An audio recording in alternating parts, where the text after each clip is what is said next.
ఓం శ్రీ గణేశాయ నమ. ఓం శ్రీ గురుభ్యో నమ. ఓం శ్రీ సరస్వత్య నమ.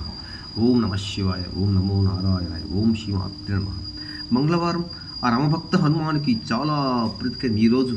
రండి, హనుమాన్ చాలీసా పారాయణంలో మనం కొన్ని ముఖ్యాంశాలు గమనించినట్లయితే, దుర్గమ కాజ జగతికే జేతే సుగమ అనుగ్రహ తుమరే తేతే.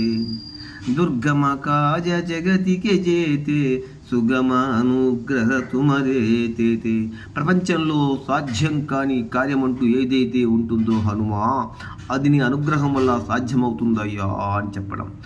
ప్రపంచంలో సాధ్యం కాని కార్యమంటూ ఏదైతే ఉంటుందో హనుమా, నీ అనుగ్రహం ఉంటే ఖచ్చితంగా అది సాధ్యమవుతుంది అని చెప్పడం. అంటే హనుమాన్ చాలీసా పారాయణాన్ని పదే పదే పఠించడం వల్ల ఖచ్చితంగా మనసులో ఉండే కోరిక బలపడుతుంది. నెక్స్ట్ ఇంకోటి గమనించినట్లయితే, నాసై రోగ హరై సభ పీర జపత నిరంతర హనుమత వీర.